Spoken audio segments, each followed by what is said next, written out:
सालाना अमरनाथ जी यात्रा में अब सिर्फ 10 दिन बाकी है। लोगों को रवा साल इस यात्रा से बहुत सारी तवक्कुआत है। इस साल की यात्रा के दौरान जम्मू कश्मीर का दौरा करने वाले यात्रियों की एक बड़ी तादाद नजर आएगी, क्योंकि ये यात्रा 62 दिनों की तवील मुद्दत पे है। यही वजह है कि ताजरों, कारोबारियों और सयाह से वाबस्ता लोगों को इस मुकद्दस यात्रा से काफी उम्मीदें वाबस्ता है। जम्मू कश्मीर की मजमूई मईशत में जबरदस्त फरोग के बारे में ये लोग पुरुम्मीद है। जम्मू पहुंचने वाले अमरनाथ यात्रियों में से बहुत से लोग जम्मू में ही कुछ दिन कयाम करेंगे और जम्मू डिवीजन के आसपास के कुछ दीगर मजहबी मकामात का भी दौरा करेंगे। सिक्योरिटी के हवाले से इंतजामिया और सिक्योरिटी फोर्सेज की जानिब से तसल्ली बख्श इक़दाम उठाए जा रहे हैं। यात्रा के पुरअमन इनकाद के लिए यात्रा ट्रैक, बेस कैंप में सख्त हिफाजती इंतजाम, तिबी सहूलियात समेत दीगर तमाम जरूरी इंतजाम को हतमी शक्ल दी जा रही है।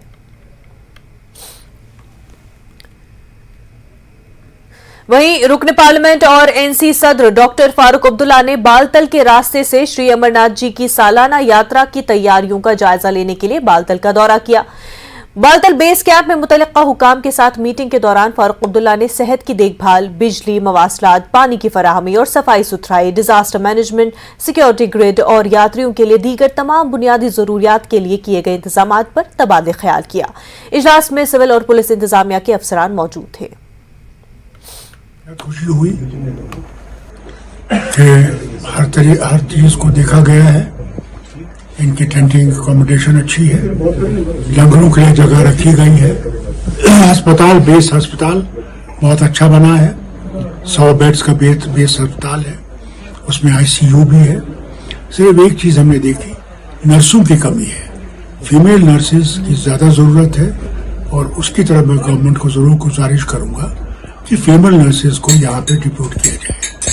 दूसरे इनके जो अस्पताल हैं on the way to the cave, वो भी बहुत अच्छे हैं और उम्मीद है कि अब जो डॉक्टर आने वाले हैं, जैसे यात्रा शुरू हो जाएगी, कार्डियोलॉजिस्ट वगैरह तशरीफ लाएंगे, तो ये अस्पताल आज तो ओपीडी चल रहा है उन लोगों के लिए जो यहाँ पे काम कर रहे हैं, वहाँ पे उनके लिए ओपीडी चल रहा है, उनके इलाज दिया जा रहा है और हर चीज को देखा जा रहा है। मुझे खुशी और उम्मीद करता हूँ कि यात्रा अच्छी तरह से होगी और कोई मुश्किल नहीं होगी। जम्मू से हमारे नुमाइंदे समीर बराह रास्त इस वक्त हमारे साथ जुड़ चुके हैं। समीर, हम यात्रियों के हवाले से अगर उनकी क्या कुछ इंतजामात किए गए हैं, अभी तक तो अब बोला यह जा रहा है कि तमाम तर इंतजामात ऑलमोस्ट मुकम्मल हो चुके हैं, तो डिटेल्ड अगर हम बात करें सिक्योरिटी के लिहाज से क्या कुछ किया गया और खास तौर से जम्मू यात्री निवास में। देखिए, बिल्कुल आपने सही कहा। अगर हम बात करें जम्मू की, यहाँ यात्री निवास जो फर्स्ट बेस कैंप है यात्रियों के लिए, हमेशा ही जब भी यात्रा होती है हमने देखा है कि जो गवर्नमेंट है और गवर्नमेंट की बहुत सारी मशीनरीज हैं, चाहे एजेंसीज हैं, चाहे टूरिज्म डिपार्टमेंट है, जेएमसी जम्मू म्यूनिसिपल कॉर्पोरेशन है, या अमरनाथ श्राइन बोर्ड है, या उसके मतलब जो सिक्योरिटी के अपैरेटस को देखते हैं सिक्योरिटी एजेंसीज के लोग, हमेशा पहले से ही तैयारियां की जाती है। हालांकि यहाँ पे अगर हम जम्मू की बात करें तो साधु बहुत सारे पहले ही पहुंच गए हैं, लेकिन जो यात्री हैं वो 29 के बाद ही यहाँ पर पहुंचेंगे और 1 तारीख को पहला जत्था यहाँ से रवाना होगा। लेकिन तो तैयारियां हैं जो लगातार हम कई दिनों से दिखा भी रहे हैं कि यात्री निवास की अगर हम बात करें तो वहाँ पे सिक्योरिटी के अपैरेटस को अब मजबूत कर दिया गया है, सिक्योरिटी को वहाँ पे पूरा डिप्लॉय कर दिया गया है सिक्योरिटी जवानों को। उसके साथ साथ जो अंदर की बात है, चाहे हेल्थ की बात है, लंगर लगाने की बात है, वहाँ पे जो अकोमोडेशन की बात है, पंखे हों, एसीज हों, वहाँ पे जितनी भी बाकी सहूलियात हैं उनको मैसर करने के लिए जितने भी इंतजाम हैं वो मुकम्मल किए गए हैं। जो लंगर लगाते हैं बाहर से लोग, वो भी अब जम्मू आना शुरू हो गए हैं और वो भी कुछ दिनों में अब वहाँ लंगर शुरू करेंगे।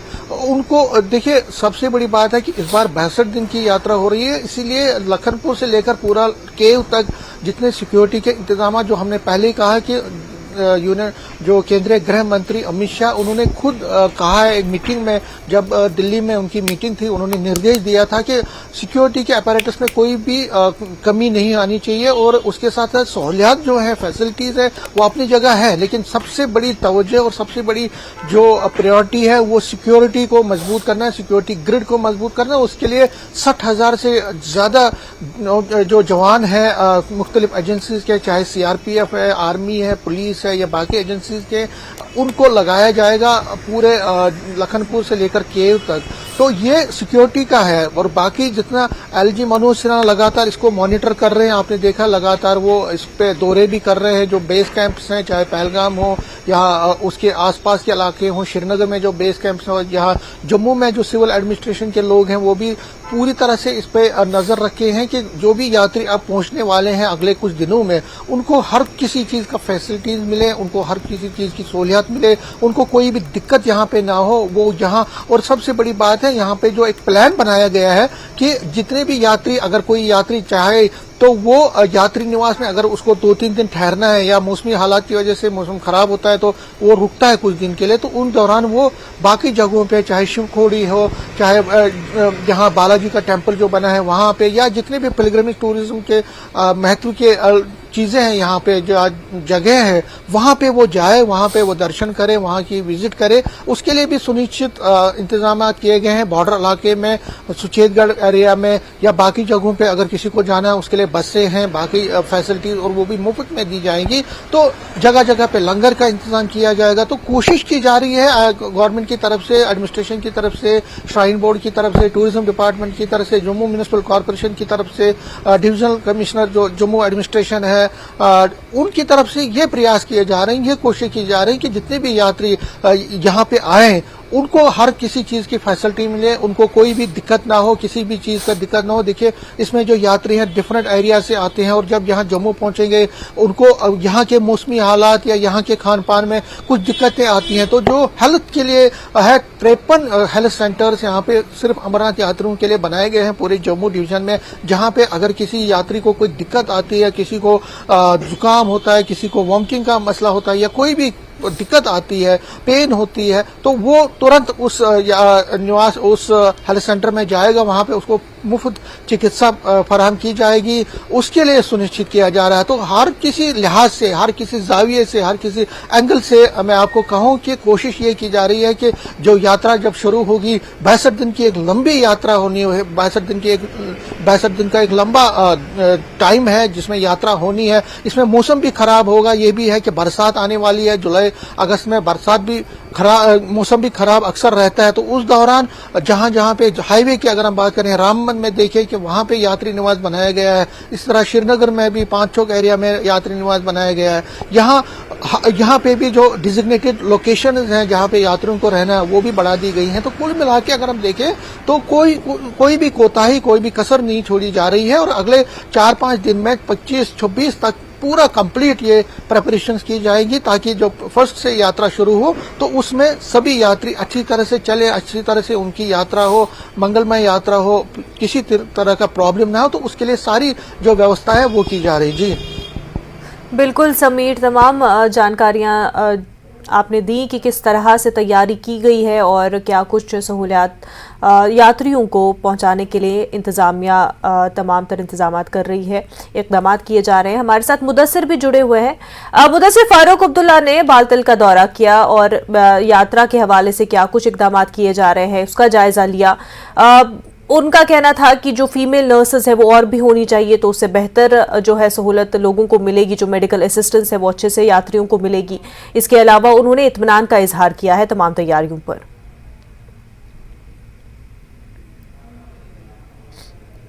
बिल्कुल मुनज़्ज़ा, आपको याद होगा कि कुछ दिन कबल ही हमने जो डायरेक्टर जनरल है बीकन बीआरओ के, तो उनसे हमने बातचीत की थी एक्सक्लूसिव न्यूज़ 18 JKLH पे। तो उनका ये कहना था कि 15 जून तक जो यात्रा का ट्रैक है उसको पूरी तरह से बहाल कर दिया जाएगा। और आज जिस तरह से आज 20 तारीख है और ये लग रहा है कि जो चैलेंज उन्होंने दिया था वो कहीं ना कहीं मीट आउट हुआ है। और जिस तरह से हमारे पास तफसील है तो उस हवाले से जो रवायती रोड है, जो रवायती रूट है, ट्रेडिशनल रूट है पहलगाम से लेके मुकद्दस गुफा तक, तो पहलगाम चंदनवाड़ी से लेकर अभी शीशनाग तक का जो ट्रैक है उसको मुकम्मल तौर पर जो है बहाल कर दिया गया है। और शेषनाग से आगे अगर वावल या फिर जायवल की हम बात करेंगे तो वहां पर भी जो ट्रैक क्लियरेंस का काम है वो शदोमत से जारी है। और जो महागुन स्टॉप है जो कि हाईएस्ट ऑल्टीट्यूड पर वाक़ा है, एक पड़ाव है यात्रा के दौरान, तो उस वहां पर भी जो रोड रेस्टोरेशन का वर्क है वो भी जारी है। और इंतजामिया का ये कहना है कि कुछ दिनों के अंदर अंदर भी ये जो पड़ाव है, जो स्पॉट्स है, उनको क्लियर कर दिया जाएगा और पंचतरनी से लेकर जो होली केव है वहां तक का जो ट्रैक है उसको मुकम्मल तौर पर रेस्टोर कर दिया गया है, जिसका मतलब यह है कि कुछ दिनों के बाद ही ये पूरा जो ट्रैक है, जिसकी निगरानी पहली बार आज बीकन बीआरओ या बॉर्डर रोड्स ऑर्गेनाइजेशन को सौंप दी गई है, तो उन्होंने वो चैलेंज मुकम्मल कर दिया है और कहीं कहीं पर जो ट्रैक है उसको वाइडन भी कर दिया गया है और जो रेल्स वगैरह थी वो लगा दी गई है यात्रियों की सेफ्टी के लिए। और दूसरा, जिस तरह से हमारी डायरेक्टर हेल्थ सर्विसेज कश्मीर से भी बात लगातार होती है यात्रा के हवाले से, तो उनका ये कहना है कि जो डिप्लॉयमेंट होनी थी हेल्थ टीम्स की वो हो चुकी है और जो बड़े डीआरडीओ हॉस्पिटल्स है उनका कयाम भी जल्द ही अमल में लाया जा रहा है। चाहे बेस कैंप नुनवन की अगर हम बात करेंगे या बालतल या फिर चंदनवाड़ी की बात करेंगे तो वहां पर ये हॉस्पिटल जो है कायम किए जा रहे हैं। और एडिशनल जो स्टाफ है मेडिकल एंड पैरामेडिकल स्टाफ, तो पहले ही उनको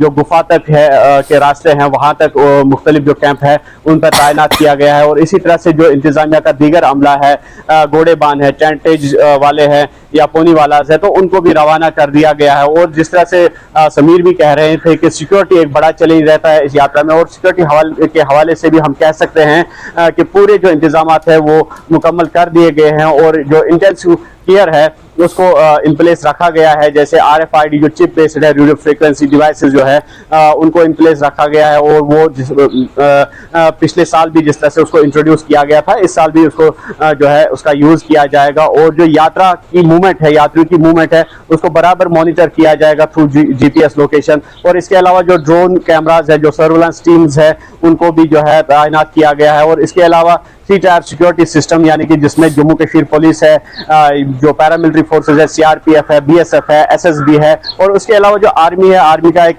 ग्रिड रहता है जो कि एक्सटीरियर ग्रिड रहता है और वो पूरे जो पहाड़ियां हैं वहां पर वो वाक़ा है कायम करते हैं वो ग्रिड। और उसके बाद जो है यात्रा की नक़ल हमल जो है वो आसानी से हो जाती है। और हम ये कह सकते हैं कि जो पहला जुलाई होगा, 1 जुलाई को यात्रा का पहला बैच जो है वो नुनवन बेस कैंप से रवाना होगा और इसी तरह से बालतल से भी बेस कैंप से भी रवाना होगा। अब 10 दिन बचे हैं जब पहला बैच जो है यात्रा के लिए निकलेगा, और क्योंकि अब जो है जो टाइम ड्यूरेशन भी इस यात्रा का इस बार बढ़ा दिया गया है तो जिम्मेदारी भी इस वजह से ज्यादा बढ़ जाती है। वहीं इस बार यात्रियों की तादाद में भी इजाफा होने की उम्मीद है और इस वजह से लोग पुरुम्मीद है, तैयारियां पूरी की जा रही हैं। बहरहाल समीर और मुदस्सिर, आप दोनों का बेहद शुक्रिया तमाम जानकारी के लिए। ब्रेक के बाद आपका खैर मकदम है। कश्मीर में लड़कियों में तालीमी मैदान में बेहतरीन कारकर्दगी का मुजाहिरा किया है। ये कारकर्दगी इस माने में भी तारीफ के काबिल है कि सरकारी स्कूलों में बुनियादी सहूलतों की कमी के बावजूद लड़कियों के नताइज की जितनी सताइश की जाए वो कम है। मैट्रिक, 12वीं जमात और नीट जैसे मुकाबलों में लड़कियों ने शानदार नंबरात हासिल किए। कदला पामपोर से ताल्लुक रखने वाली 10वीं जमात की एक तालिबा सफूरा शफी ने मैट्रिक के इम्तिहान में 492 नंबरात हासिल करके इलाके का नाम रोशन किया। मैट्रिक इम्तिहान के दौरान सफूरा के भाई की अचानक मौत वाक़ई हुई थी। इसके बावजूद सफूरा ने अपने अज़्म को जिंदा रखा और इम्तिहान में शानदार कामयाबी हासिल की। हमारे नुमाइंदे ज़हूर बराह रास्त हमारे साथ जुड़ चुके हैं। ज़हूर, हमारे पास जिस तरह की इंस्पायरिंग स्टोरी सामने आती है कि ये बच्चियां किस तरह से, चाहे एनवायरनमेंट उनके लिए साजगार ना भी हो, चाहे सिचुएशंस उनके हक में ना भी हो, फिर भी मेहनत से, अपनी लगन से कामयाबी हासिल करते हैं। और फिर जब हम बात करते हैं कि सूटेबल एनवायरनमेंट ना होने की, वहां पर हम ये भी बात कर रहे हैं कि जो स्कूल है वहां पर किस तरह का इंफ्रास्ट्रक्चर है, वहां पर किस तरह के इंतजामात होते हैं जिस वजह से बच्चे कहीं ना कहीं पीछे हो सकते हैं, लेकिन इनकी मेहनत ही है जो इनको हमेशा आगे लेके जाती है।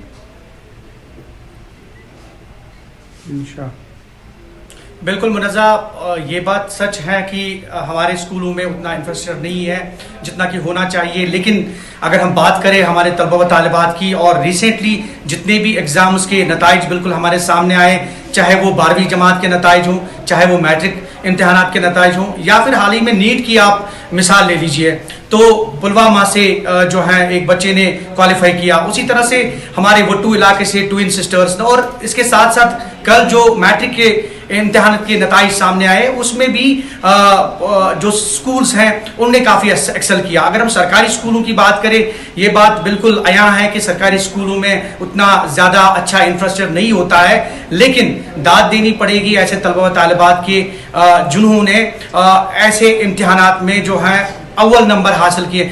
ये जो आप मुनज़्ज़म मेरे पीछे भीड़ देख रहे हैं, ये इंस्पायरेशन है। इंस्पायरेशन इन द सेंस ये है कि जितने भी हालिया में इम्तिहानात मुनक़्क़िद किए गए, उनके नतीजे सामने आए, चाहे वो मैट्रिक, चाहे वो 12वीं जमात के या फिर नीट के, उनसे मुतासिर होके ये बच्चे भी कुछ करना चाहते हैं। दे आर एस्पिरेंट्स, और ये अपने फील्ड्स में जो है वो कमाल करने की कोशिश कर रहे हैं। और मुनज़्ज़म मैं आपको बताऊं कि सरकारी स्कूलों का जहां तक ताल्लुक है, हालांकि प्राइवेट जितने भी निजी स्कूल्स हैं, प्राइवेट स्कूल्स हैं, वहां पे अच्छा इंफ्रास्ट्रक्चर होता है और फैकल्टी भी अच्छी होती है, लेकिन हमारे सरकारी स्कूलों में इंफ्रास्ट्रक्चर थोड़ा उसमें कमी हो सकती है। लेकिन जहां तक फैकल्टी का ताल्लुक है, फैकल्टी बहुत बढ़िया, हमारे असातिज़ा पढ़े लिखे। हालांकि इन्हीं बच्चों से बात करने की कोशिश करेंगे कि ये कहाँ पढ़ते हैं, और ये अगर वाकई तौर पे सरकारी स्कूलों में पढ़ते हैं तो वहाँ पे इनको किस तरह की तालीम हासिल होती है। आप अपना नाम बताइए। जी सर, मेरा नाम है जुनैद नज़ीर। अच्छा जुनैद, ये बताइए कि रिसेंटली इम्तिहानात में जो, अगर हम मैट्रिक की बात करें या फिर 12th की बात करें, बहुत अच्छा बच्चों ने जो है कारकर्दगी का मुजाहिरा किया, उस चीज़ को आप कैसे देखते हैं, चाहे वो 12th हो या मैट्रिक हो? जी सर, जो भी हमने रिजल्ट्स देखे उस हिसाब से हमें एक बैकअप मिला कि हमें पढ़ना चाहिए, बिकॉज मतलब अगर हम पढ़ेंगे तो हमें समाज में इज्जत भी मिलेगी। एंड नेक्स्टली हमने देखा कि पुलवामा में एक बंदे ने जो पेंटिंग का काम करता था, उसने नीट क्वालिफाई किया है, तो उस वजह से हमें भी थोड़ी सी मतलब ये हिम्मत मिली कि हमें कुछ करना चाहिए अपने फ्यूचर में, अपने फ्यूचर के लिए। तो अब आप समझते हैं कि जो रिसेंटली नताइज सामने आए वो इंस्पिरेशनल स्टोरीज हैं, जिससे हमें लगता है कि हमें आगे बढ़ना चाहिए और वैसे ही पढ़ाई करनी चाहिए जैसे उन बच्चों ने की। जी सर, बिल्कुल हमें ऐसे मतलब ये लगता है कि मतलब उनको देख के हमें भी, हमारे यहाँ भी हिम्मत आती है कि हमें कुछ करना चाहिए अपने। बिल्कुल जुनैद, और मुनज़्ज़ा हमारे साथ यहाँ पे एक जो तालिबा है, और आपने खुद भी कहा कि तालिबात ने इस बार जो है मैदान मार लिया, और हम अगर बात करें मैट्रिक की, 12th की, तो गर्ल्स वायर आउटशाइन। आप अपना नाम बताइए। फलक, ये बताइए कि रिसेंटली जो इम्तिहानी नताइज सामने आए, काफ़ी बहुत अच्छी कारकर्दगी का मुजाहिरा किया, स्पेशली अगर हम लड़कियों की बात करें, उस चीज़ को आप कैसे देखते हैं? सर, जो नीट का रिजल्ट था वो हमारे लिए बहुत इंस्पायरिंग था। हमने देखा कि मतलब इतनी सारी सिलेक्शन हुई है, तो इससे हमें एक किस्म का बूस्ट मिलता है। हम मतलब कितनी कंसंट्रेशन अपनी पढ़ाई पे करेंगे। सर, जो पुलवामा में वो मतलब वो जिसकी सिलेक्शन हुई थी। अच्छा, कल मैट्रिक का भी आया, 12th का भी आया, उस चीज़ को आप कैसे देखते हैं? जी सर, हमारा भी 12th का ही रिजल्ट और कल मतलब 10th का भी आया है। वो देख के सर हमें भी लगा कि मतलब पढ़ रहे हैं बच्चे, कर रहे हैं, उनमें कैपेबिलिटी है नीट क्वालिफाई करने की, और जो सिलेक्शंस हो रही हैं उनको देख के सर आता है सर मतलब वो हमें डेवलप होती है होप्स कि हाँ हमारे भी क्वालिफाई होगा। और बिल्कुल मुनज़्ज़ा, आपने देखा कि ये जो जितने भी बच्चे हैं ये भी कुछ करना चाहते हैं, अपने डिफरेंट मैदान में जो है कमाल करना चाहते हैं। जैसा कि आपने खुद भी बताया कि तालिबात की अगर हम बात करें तो ये आप देख सकते हैं हमारे पीछे जितनी भी भीड़ है, मैक्सिमम इनमें लड़कियां हैं, तालिबात हैं। और कुल मिलाकर अगर हम इम्तिहानात की बात करें तो इम्तिहानात में चाहे वो मैट्रिक के नताइज हों, चाहे वो 12th के नताइज हों, कुल मिलाकर लड़कियों ने तो बाजी मार ली। लेकिन यहाँ पे सवाल पैदा होता है कि सरकारी स्कूलों का रोल, और सरकारी स्कूलों का रोल जहां तक उसका सवाल है वो काबिल सताइश है। और हमने माजी में भी देखा कि सरकारी स्कूलों में अच्छी पढ़ाई होती है, स्टूडेंट्स की मेहनत और उतना ही टीचर्स का कंट्रीब्यूशन, और स्कूल्स में किस तरह से एजुकेशन प्रोवाइड की जाती है, और अगर कहीं ना कहीं पर चूक है उसको एड्रेस करना इंतजामिया की जिम्मेदारी है। ज़हूर, बेहद शुक्रिया आपका। इस वक्त एक बड़ी खबर सामने आ रही है चंबा से। ये बड़ी खबर है, आपको बता दें कि चंबा में मनोहर हथियार कांड पर बवाल जारी है। मनोहर हत्या के हवाले से अभी भी चंबा में बवाल जारी है। शिमला में वीएचपी का प्रदर्शन जारी है। डीसी ऑफिस के सामने प्रदर्शन किया जा रहा है। मामले की एनआईए जांच की मांग की जा रही है। फास्ट ट्रैक कोर्ट में सुनवाई हो, ये मांग वीएचपी के द्वारा की जा रही है। हमारे साथ हमारे नुमाइंदे राजेंद्र जुड़ चुके हैं। राजेंद्र, अभी तक इस मामले पर जो है बवाल थमने का नाम नहीं ले रहा है, और वीएचपी जो है अब एनआईए से चाहती है कि इस पूरे मामले की जांच हो। बिल्कुल, और बड़ा आरोप आज वीएचपी की तरफ से लगाया गया है कि जिस प्रकार से राजनीतिक दल इस पूरे मामले के ऊपर अपने अपने हिसाब से प्रतिक्रिया दे रहे हैं, वो दुखद उन्होंने बताया। विश्व हिंदू परिषद की तरफ से आज प्रोटेस्ट शिमला में, राजधानी शिमला में किया गया और एक ज्ञापन डीसी को सौंपा गया, जिस ज्ञापन के माध्यम से राज्यपाल को ये ज्ञापन सौंपा गया डीसी के माध्यम से, और इसमें डिमांड्स अलग अलग लिखी है विश्व हिंदू परिषद की तरफ से। जो पहली और बड़ी डिमांड है वो यही है कि फास्ट ट्रैक कोर्ट में इसकी सुनवाई हो, ताकि डे टू डे बेसिस पर हियरिंग हो सके और जल्द से जल्द मामले का निपटारा हो सके। इससे पहले कि विश्व हिंदू परिषद ने जिस प्रकार से अंदेशा जताया है कि मामले का राजनीतिकरण हो रहा है, तो इससे बचा जा सकता है और जितने जल्दी सुनवाई होगी उतने जल्दी ही जो ट्रायल है सोशल मीडिया पे या फिर राजनीतिक दलों के, वो खत्म हो सकेंगे। और जो दूसरी बड़ी मांग उनकी तरफ से की गई है वो यही है कि जो आरोपी इस पूरे हत्याकांड में है उसका कहीं ना कहीं पहले की जो घटनाएं हैं उनमें कनेक्शन रहा है, नाम आता रहा है, प्रत्यक्ष रूप से या फिर परोक्ष रूप से। तो ऐसे में इस पूरे मामले की जांच और आरोपी की संपत्ति की जांच, आरोपी के कनेक्शंस की जांच, ये तमाम चीजें एनआईए से होनी चाहिए। और तीसरी बड़ी बात जो विश्व हिंदू परिषद की तरफ से कही गई है वो यही है कि हिमाचल प्रदेश में विभिन्न राज्यों से लोग आते हैं, काम करने आते हैं, तो ऐसे में इन सब लोगों की रजिस्ट्रेशन होना बहुत जरूरी है। और दुकानों पे या फिर कस्बों पे या फिर अनेक स्थानों पर जो लोग आते हैं उनकी वेरिफिकेशन के साथ साथ उनकी आइडेंटिटी बेहद जरूरी है। तो तमाम जो संदेह है वो इस पूरे मामले के ऊपर जताया है विश्व हिंदू परिषद ने। इसके अलावा पिछले कल पूरे प्रदेश में विश्व हिंदू परिषद की तरफ से अनेक जिला हेडक्वार्टर्स के ऊपर प्रोटेस्ट किया गया और आज भी जिला हेडक्वार्टर्स के ऊपर प्रोटेस्ट किया गया और डीसी के माध्यम से ज्ञापन राज्यपाल को सौंपा गया। और डिमांड यही है कि इस पूरे मामले में जो दोषी हैं, जो शुरुआती जांच में सामने आ रहा है, उन सभी दोषियों के खिलाफ जल्द से जल्द मामला स्पष्ट हो सके, जल्द से जल्द इस पूरे मामले की सुनवाई हो सके और एक फ्री एंड फेयर इंक्वायरी की बात की जा रही है। जिस प्रकार से प्रदेश सरकार का व्यवहार है उसके ऊपर विश्व हिंदू परिषद की तरफ से संदेह जताया गया। भाजपा के ऊपर भी परोक्ष रूप से, हालांकि नाम सीधे तौर पर नहीं लिया गया, लेकिन कहा गया कि अपने राजनीतिक लाभ के लिए चुप्पी साधे हुए है भाजपा काफी मुद्दों के ऊपर और प्रदेश सरकार के ऊपर तो जरूर उन्होंने परोक्ष रूप से हमले बोले। तो ऐसे हम कुल मिलाकर कह सकते हैं कि अभी भी इस पूरे मामले के ऊपर पूरे प्रदेश में बवाल मचा हुआ है। अब सरकार अपना काम कर रही है, प्रशासन अपना काम कर रहा है और वहीं आरोपियों को न्यायालय की तरफ से 12 दिन का न्यायिक हिरासत में जरूर भेज दिया गया है। इससे पहले 2 बार पुलिस रिमांड भी जो मुख्य आरोपी है उसको दिया जा चुका है। 3 दिन के 2 बार पुलिस रिमांड इस पूरे मामले में दिए जा चुके हैं। उसके बाद अब 12 दिन की न्यायिक हिरासत में इन आरोपियों को भेज दिया गया है। सभी आरोपियों को, केवल जो नाबालिग आरोपी हैं वही इस पूरे मामले में जेल की सलाखों के बाहर हैं, बाकी सभी लोग अंदर हैं। हालांकि अभी पुलिस की इन्वेस्टिगेशन जारी है, संपत्ति की जांच की जा रही है और जिस प्रकार से विपक्ष की तरफ से और एलओपी की तरफ से आरोप लगाए जा रहे थे संपत्ति के, और राजेंद्र, जिस तरह से इस मामले को लेकर के जस्टिस तो मांगी जा रही है, लेकिन फिर चाहे वो अलग ओपोजिशन पार्टियां हो या फिर डिफरेंट ग्रुप्स हो, वो भी अपना कहीं ना कहीं इस पर एजेंडा अपना लाने की कोशिश जो है लगातार कर रहे हैं। बहरहाल तमाम तर लोग यही चाहते हैं कि जो कल्प्रिट्स है उनको सजा हो। राजेंद्र, तमाम तर जानकारी के लिए शुक्रिया। बुलेटिन में फिलहाल इतना ही, हमें दीजिए इजाजत। आदाब।